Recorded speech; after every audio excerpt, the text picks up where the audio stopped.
Assalamualaikum warahmatullahi wabarakatuh. Innal hamdalillah nahmaduhu wa nasta'inuhu wa nastaghfiruh wa na'udzu billahi min shururi anfusina wa min sayyiati a'malina may yahdihillahu fala mudhillalah wa may yudlilhu fala hadiyalah. Asyhadu an la ilaha illallah wahdahu la syarikalah wa asyhadu anna Muhammadan abduhu wa rasuluhu la nabiyya ba'dah wa la rasula ba'dah. Amma ba'du, qala Allah ta'ala fil Qur'anil Azim, a'udzu billahi minasyaitonir rajim. Bismillahirrahmanirrahim. Kullu nafsin dha'iqatul maut. Al-ayat. Shadaqallahul azim. Alhamdulillahirabbil alamin. Pada kesempatan yang baik ini kita dipertemukan kembali dalam mata pelajaran pendidikan agama Islam dan budi pekerti. Untuk kesempatan kali ini kita akan membahas tentang kepedulian umat Islam terhadap jenazah. Sebelumnya Bapak akan menyapa dulu pada kalian anak-anak hebat. Bagaimana kabar kalian di sana? Semoga kita semua selalu berada di bawah pertolongan Allah Subhanahu wa taala. Setiap langkah pekerjaan, aktivitas kita mudah-mudahan menjadi nilai ibadah yang akan kita dapatkan pahalanya jaga yaumil qiyamah. Amin ya Allah ya rabbal alamin. Baiklah para peserta didik yang hebat, sebagaimana kita ketahui bersama bahwa setiap orang yang bernyawa ataupun setiap makhluk yang bernyawa pasti dia akan mengalami sebuah proses yang namanya kematian. Proses kematian adalah sebuah proses berpisahnya antara ruh dan jasad kita. Sebagaimana Allah Subhanahu wa taala berfirman dalam Quran surat Al-Imran ayat 185, kullu nafsin dha'iqatul maut wa innama tuwaffawna ujurakum yaumal qiyamah. Al-ayat. Yang artinya tiap-tiap yang berjiwa akan merasakan kematian dan sesungguhnya pada hari kiamat sajalah disempurnakan pahalamu. Berbicara tentang kematian, perlu kita garis bawahi bahwa kematian itu bukan sistem urut, melainkan kematian adalah sistem cabut. Jadi kita jangan beranggapan bahwa mati hanya untuk orang yang tua saja, mati hanya untuk orang yang sakit saja, mati hanya untuk orang yang udah lanjut usia saja. Tidak demikian. Kematian itu sistem cabut, bukan sistem urut. Dan kita semua pasti mengalami proses tersebut. Sebagaimana sebuah keterangan menyatakan al-mautu babun wa kullu hadakhil. Setiap mati, proses kematian itu ibaratkan sebuah pintu yang mana setiap orang pasti memasukinya. Untuk itu Bapak menghimbau kepada kalian agar selalu beramal baik, selalu memberikan hidup kemanfaatan kepada orang lain agar kita semua mendapatkan bekal untuk di alam akhirat kelak. Kita harus menyadari kita ini dari mana, kita ini sedang di mana, dan kita ini mau kemana. Kita awalnya kita dari Allah, sekarang ada di muka bumi. Suatu saat kita akan kembali kepadanya. Nah, yang harus pokok utama yang harus kita siapkan adalah untuk bekal kita kembali kepadanya. Untuk itu sekali lagi Bapak menghimbau kepada kalian, anak-anakku, jadilah orang yang bermanfaat untuk orang lain. Jadilah orang yang selalu menebarkan sebuah kebaikan, supaya kita bersemua bisa berkumpul kembali di surganya Allah Subhanahu wa Ta'ala. Amin ya Allah ya Rabbal Alamin. Nah, kita masuk kepada materi, yaitu yang pertama tentang perawatan jenazah. Ketika kita mendapati orang yang meninggal dunia, baik itu tetangga, kerabat, sanak, saudara, hal yang pertama kali kita lakukan adalah memastikan bahwa jenazah itu matanya sudah terpejam. Jikalau belum, maka segera kita memejamkannya dengan cara mengusap bagian wajahnya. Kemudian tempatkanlah jenazah di tempat yang aman. Maksud di tempat yang aman di sini, kalau turun hujan itu jenazah tidak terkena air hujan. Jikalau terik matahari itu si jenazah tidak terkena langsung oleh sinar matahari. Kemudian selanjutnya tutuplah badannya. Tutup badannya menggunakan kain ataupun menggunakan samping dan lain sebagainya. Kemudian kerabat boleh menciumnya sebagai tanda perpisahan terakhir antara keluarga dengan almarhum. Kemudian kewajiban kita sebagai orang yang masih hidup kepada orang yang meninggal dunia ada 4. Yang pertama memandikan, yang kedua mengkafani, yang ketiga menyolatkan, dan yang keempat mengubur. Wajib di sini dalam pengertian fardu kifayah, artinya jikalau dalam suatu lingkungan ada orang yang meninggal tetapi tidak ada satu orang pun yang melaksanakan kegiatan ini, memandikan, mengkafani, menyolatkan, dan menguburkan, maka seluruh warga kampung tersebut mendapatkan siksaan.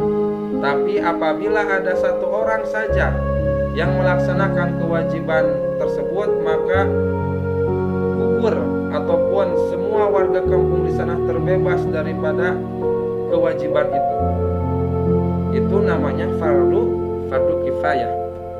Kemudian selanjutnya tata cara memandikan jenazah.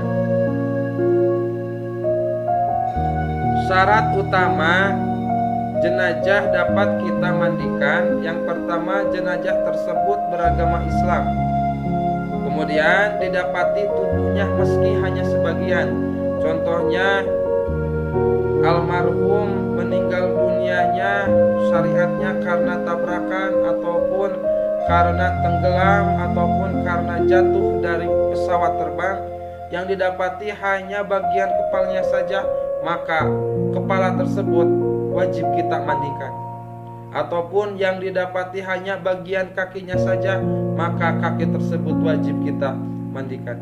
Kemudian yang selanjutnya bukan mati syahid. Nah, kalau orang yang meninggal dunia karena dia syahid, tumbang di medan tempur, maka dia tidak boleh dimandikan, dia tidak boleh dikafani, langsung aja sholatkan, kemudian langsung kuburkan.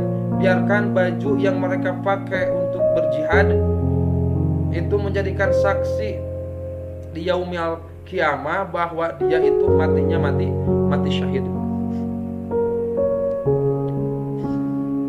Kemudian yang berhak memandikan jenazah, apabila jenazahnya seorang laki-laki, maka yang memandikan hendaklah laki-laki juga, ataupun istrinya dan ataupun mahramnya. Jadi apabila jenazahnya laki-laki, maka yang memandikan hendaklah laki-laki. Bisa perempuan asalkan dia istrinya ataupun mahramnya. Yang disebut mahram di sini adalah orang yang tidak tidak bisa kita nikahi, itu adalah mahram. Kemudian selanjutnya, apabila jenazahnya perempuan, maka yang memandikan hendaknya perempuan juga ataupun suami dari perempuan tersebut dan mahramnya. Apabila jenazahnya itu seorang istri, maka suami ataupun mahramnya ada semua di lokasi tersebut, maka si suami lebih berhak untuk memandikan istrinya. Apabila jenazahnya seorang suami, kemudian istri mahramnya ada di lokasi tersebut, maka istri lebih berhak untuk memandikannya. Jika mayatnya anak laki-laki masih kecil, maka perempuan boleh memandikannya. Jika mayatnya anak perempuan masih kecil, maka laki-laki boleh memandikannya. Kecil dalam syariat Islam itu antara balig ataupun belumnya. Itu yang membedakan kecil dan besar dalam syariat Islam. Kemudian tata cara memandikan jenazah. Yang pertama, si jenazah dimandikan di tempat yang tertutup agar menjaga kehormatannya, menjaga auratnya dilihat oleh ghair mahramnya. Kemudian mayat diletakkan di tempat yang tinggi supaya mayat itu tidak terkena air mustakmal ataupun air yang sudah dipakai untuk memandikannya. Kemudian mayat didudukan atau disandarkan. Hal ini bertujuan untuk memudahkan kita membersihkan perut daripada mayat, membersihkan kotoran dari perut mayat. Kemudian membersihkan mulut dan gigi mayat. Selanjutnya membersihkan semua kotoran dan najis yang terdapat pada mayat. Setelah proses itu selesai, kemudian orang yang memandikan mewudukan mayat tersebut. Kemudian setelah mewudukan, barulah dia niat melaksanakan niat mengaduskan mayat. Untuk pembahasan niat di slide selanjutnya. Setelah itu membasuh seluruh badannya. Nah, kemudian setelah dibasuh badannya dengan niat mengaduskan mayit, alangkah baiknya air yang digunakan adalah air dingin, kecuali udara pada waktu itu sangatlah dingin ataupun terdapat kotoran yang sulit dibersihkan, boleh menggunakan air hangat. Kemudian untuk niat memandikan mayit untuk jenazah laki-laki, niatnya seperti berikut. Nawaitu ghusla adaan an hadzal mayyiti lillahi ta'ala. Saya niat memandikan untuk memenuhi kewajiban dari mayit tersebut karena Allah Ta'ala. Kemudian apabila jenazahnya perempuan, maka niatnya nawaitu ghusla adaan an hadil maitati lillahi ta'ala. Nawaitu ghusla adaan an hadil maitati lillahi ta'ala. Saya niat memandikan untuk memenuhi kewajiban dari mayit tersebut ini karena Allah Ta'ala. Kemudian mengkafani jenazah. Proses kewajiban yang selanjutnya yaitu yang kedua, yaitu mengkafani jenazah. Dalam syariat Islam kita mengenal ada istilah had akol ataupun istilah had akmal. Had akol di sini berarti ukuran batas minimal. Kemudian had akmal batas maksimal. Nah, had akol mengkafani jenazah bagi jenazah laki-laki ataupun jenazah perempuan itu satu helai kain kafan. Itu had akol. Kemudian had akmal 3 helai kain kafan untuk laki-laki dan 5 helai kain kafan untuk perempuan, meliputi 2 helai kain kafan yang dipotong panjang sesuai ukuran mayit, sesuai ukuran jenazah. Kemudian yang satu helai berbentuk tudung, yang satu helai berbentuk khomis, yang satu helai berbentuk izarul. Cara mengkafani jenazah adalah hamparkan kain kafan helai demi helai, yang mana antara helai 1 dengan helai 2 itu memakai kain barus. Kemudian pada jenazah diletakkan di atasnya. Kedua tangannya dilipat di atas dada dengan tangan kanan di atas tangan tangan kiri. Kemudian selanjutnya tata cara mengkafani jenazah. Untuk jenazah laki-laki bisa kita lihat, untuk jenazah laki-laki 3 helai kain kafan itu ditumpuk helai per helainya. Kemudian si mayat atau almarhum si jenazah disimpan di tengah-tengahnya. Kemudian lipatan yang pertama, kedua, ketiga. Kemudian di bagian kakinya itu diikat, bagian lengannya atau di dadanya itu diikat, dan bagian di atas kepalanya juga diikat. Untuk jenazah perempuan, kain kafan itu ada 5 helai, yang mana 2 helai kain kafan dipotong seukuran badan mayit, badan jenazah. Kemudian yang ketiga, 1 helai itu kain kafan berbentuk izar, 1 helai kain kafan berbentuk khomis, baju kurung. Kemudian 1 helai kain kafan berbentuk tudung. Jadi jumlah semuanya adalah 5 helai.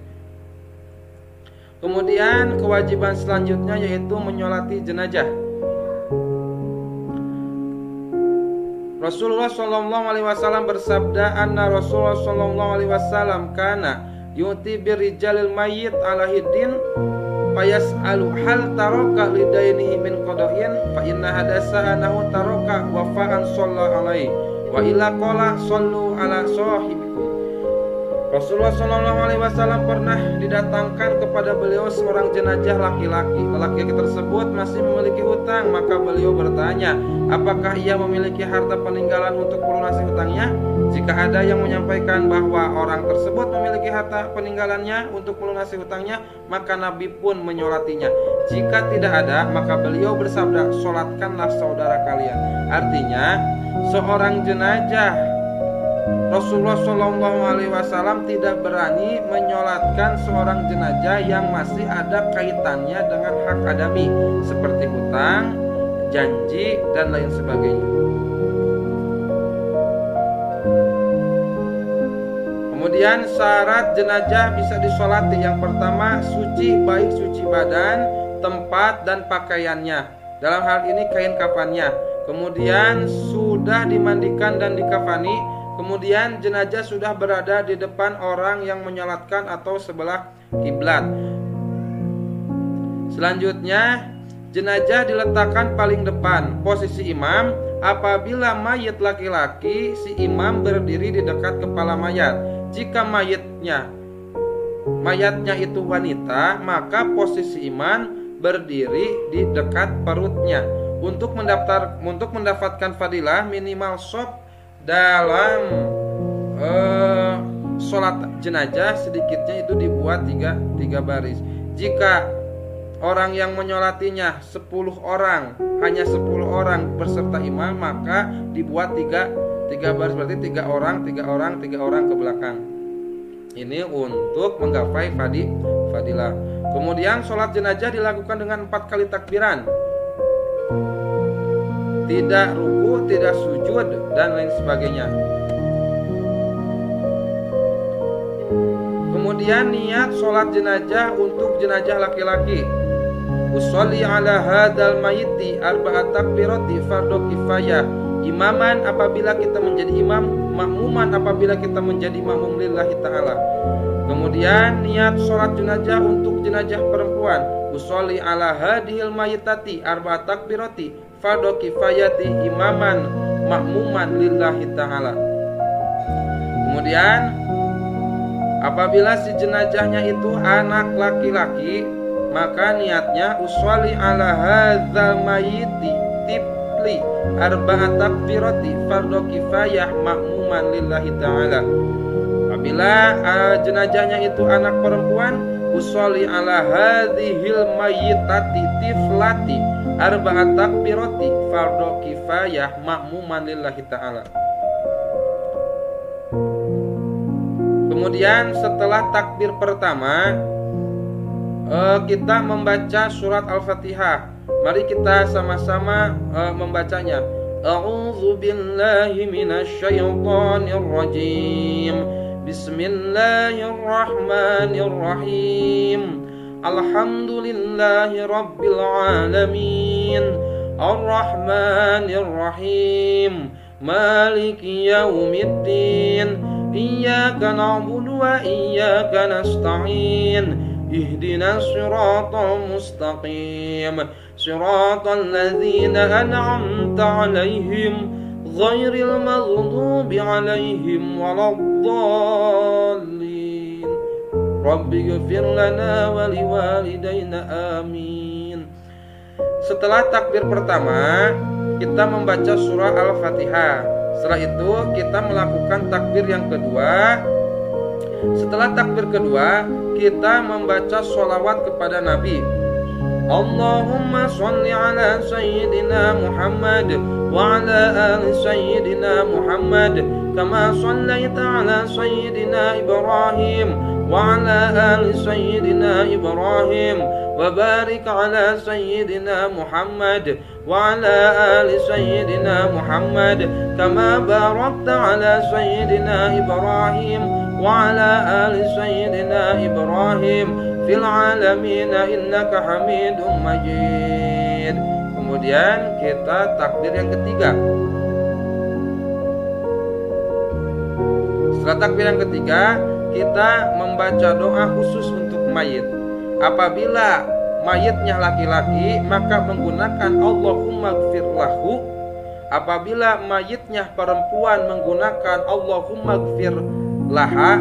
Apabila mayitnya banyak, kita menggunakan Allahumma gfir lahum. Seperti itu. Yang membedakan domir di akhirnya saja.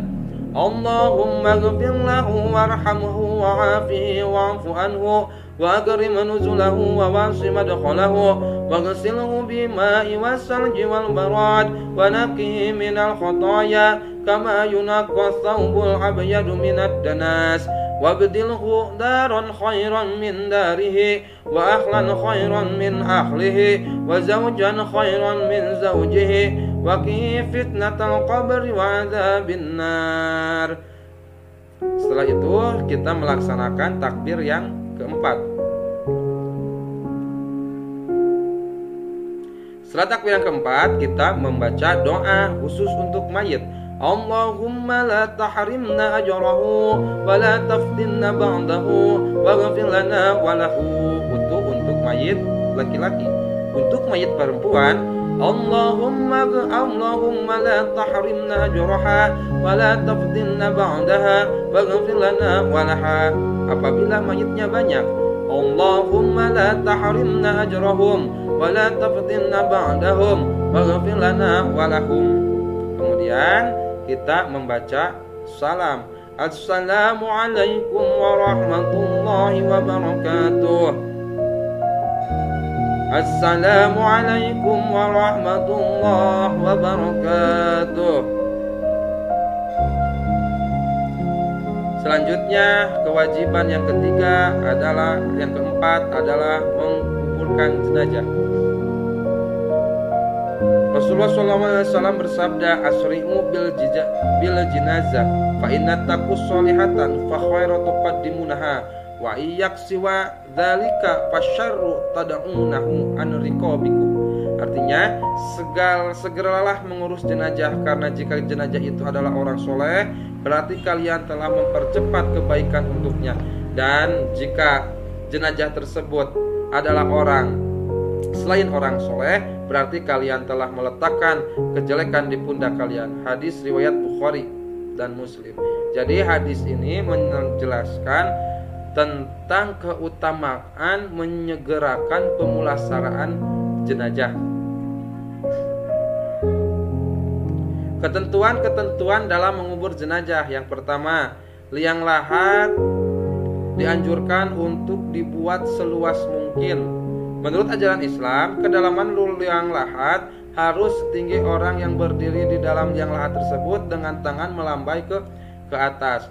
Hal ini bermanfaat agar si jenazah terbebas dari gangguan hewan ataupun hewan pemangsa. Kemudian dalam keadaan madarat boleh menguburkan 2-3 jenazah dalam satu liang Hal ini pernah dilakukan oleh Nabi Muhammad SAW sewaktu usai perang Uhud dengan catatan dalam keadaan madarat. Ad-darurah tubihul mahdurat. Itu usul fikihnya. Kemudian